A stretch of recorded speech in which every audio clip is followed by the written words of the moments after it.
I'm going to make a little case today for this statement. You deserve what you desire. You deserve what you desire. You deserve what you desire. I think it's a great expression. And I want to make a little bit of a case for that today, because that is generally not what most of us believe, grew up with, accept as truth. We have accepted the opposite, that we do not deserve what we desire, and that we basically need to get rid of our desires. So in my experience, that whole thing has been twisted and turned around, and it's caused a lot of unnecessary suffering. I have lived under that same belief most of my life until I had that meditation with the realization of what desire really means. And I have done a few YouTubes on that also. So making a case of it is by using some of the truth statements that definitely resonate inside of me as truth, where, for instance, you don't deserve what you desire. There's like a, not true. Used to be, but not now. So as I have shared with you before, I do like to use some quotes from the Bible or from Rumi or from other wisdom teachings, but only when they resonate in me. And I think that's a very important part for all of us, that we start feeling that resonance when something is a yes or a no, or I don't know. There's something inside of us that has known what is true since we were born. But as long as there has not been anything on the outside confirming that for us, or saying, yeah, giving us some kind of a feedback that we can trust this, we tend to dismiss it. And I think most of us have done that. And I also think that a lot of us these days are realizing that the things that are actually true are much more expanding and loving and connecting and delicious. So let me just remind you of some of the ones that really resonate with me. One is, the kingdom of heaven is spread all over the earth, and man cannot see it. Another one in the same league in a way is like, the kingdom of God is within you. So they're almost a little opposite, right? One is like all over the earth, and the other one is inside. But all over the earth, and man cannot see it. So we're not perceiving what is there. We are perceiving what is here through a filter. And that filter is what I would call the matrix, or the veil, the false matrix. You call it whatever you want. But there is something that is blocking our view. And what we see is not what is actually here. We're seeing something that is being projected into our mind, and the mind being the five sense mind, as it's not the mind and then there's the five senses, it's the five sense mind. So the mind has an extension through our five senses.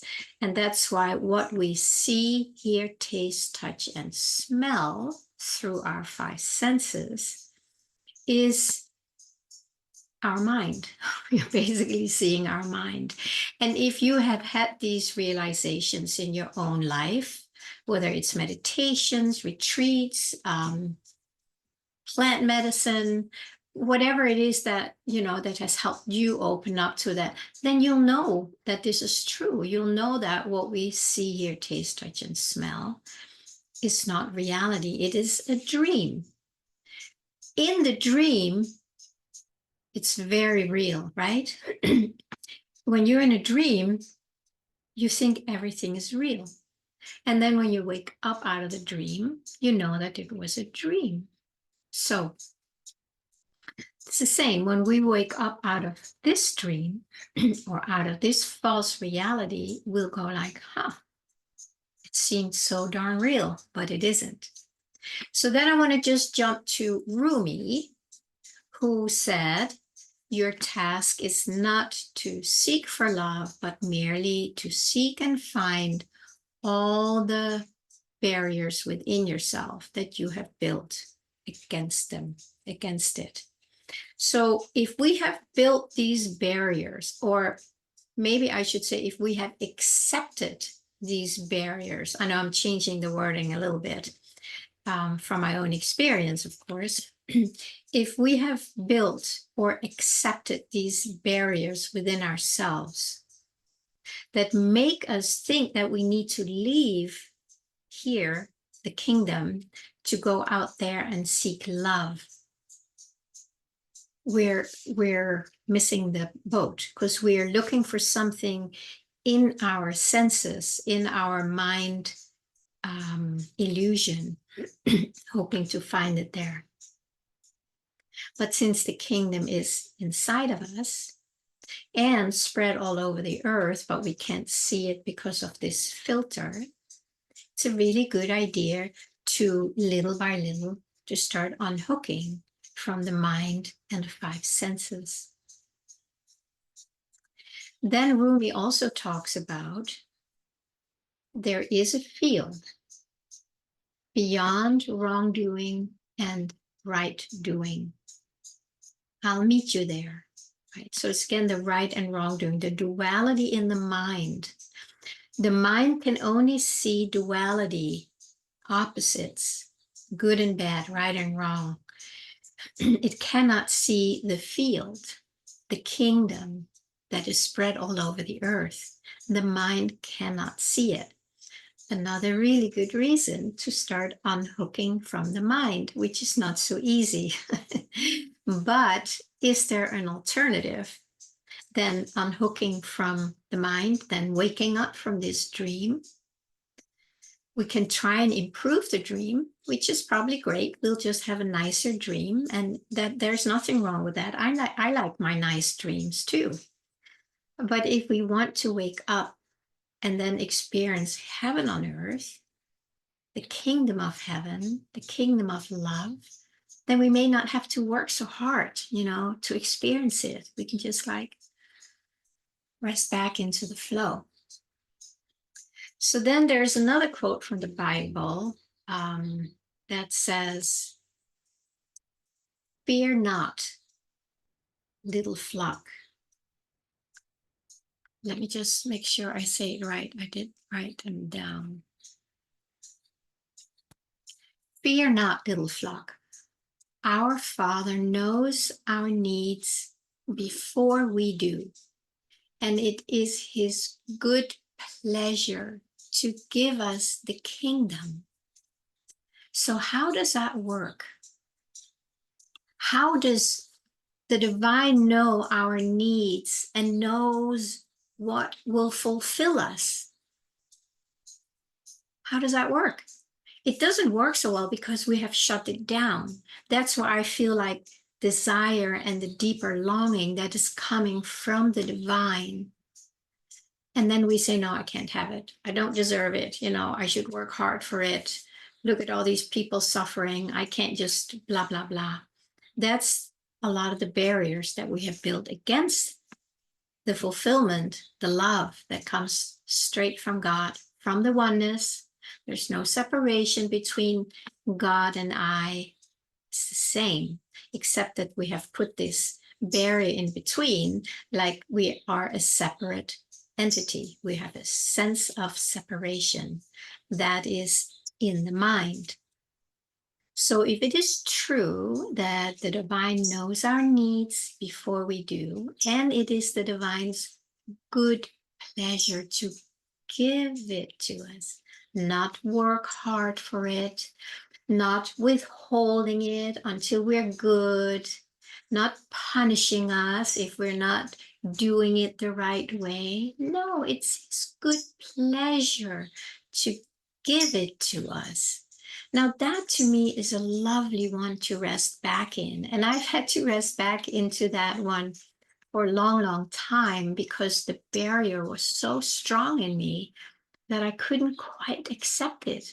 I was so conditioned to believe that I had to work hard to receive. And it's not very fulfilling. And I know it's not the way the divine functions, because if I have to do something before I receive, then there is duality, right?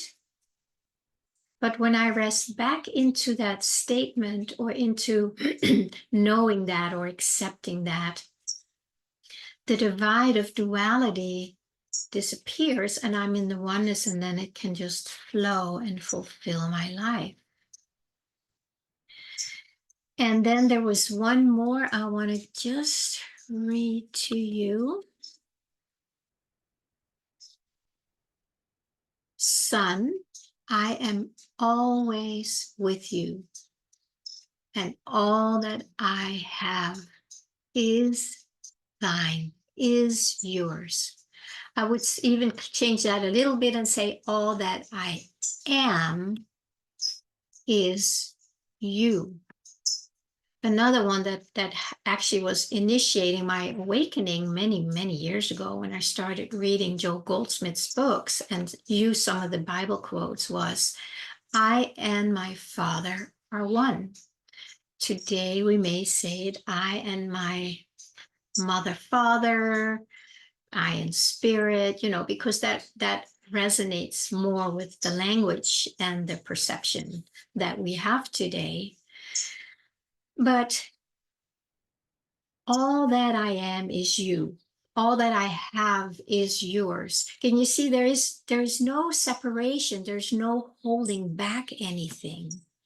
So as far as I can see, and as far as what I'm being shown from the inside through that sensation, through a sense of knowing, through an intuitive knowing, however it resonates with each one of us, that is basically that we deserve what we desire, because the DeSire, DE from sire, stallion, father, God, desire is from or of God.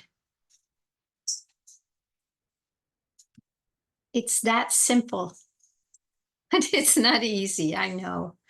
But just to start accepting these basic truths, I rest in that more and more every day. And when I walk out, I remind myself the kingdom of love, the kingdom of heaven is spread all over the earth. And it is the divine's good pleasure to fulfill me, to give me what I need, because the divine already knows that. The kingdom is right here.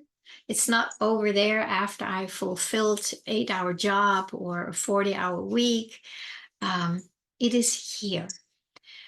So for me, my daily practice is to tap into that. It's also the field, right? Rumi talks about the field, or heaven on earth. Tuning into that. And how do I do that? I just get still and I just remind myself of that. And I have accepted that. A lot of the work for me was kind of to accept it. Now I have accepted it. So now it's just like, okay, yeah, right. And then there's some kind of a little click or a little kind of a sense of relief. It's like, oh, thank God it's here. And then from there, I will move in the world and trust and feel that this is guiding and supporting and holding me.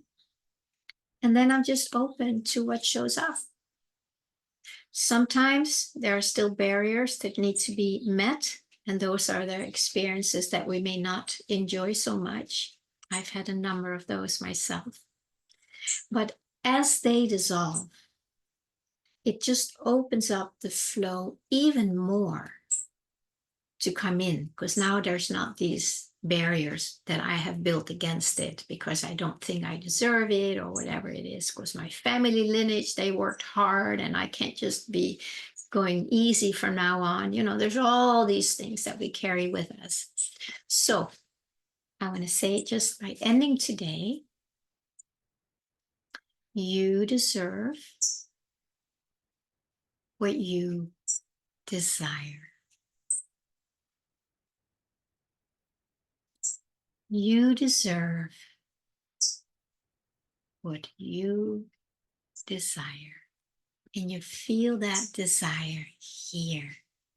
It's a sensation. It's a sweet sensation when we embrace it. When we really go in, like following it in, this longing or this desire, like, oh. And then it feels to me like I meet the divine in that. And in that meeting, I open up for it to come through so that the divine can start creating heaven on earth in our experience. Thank you.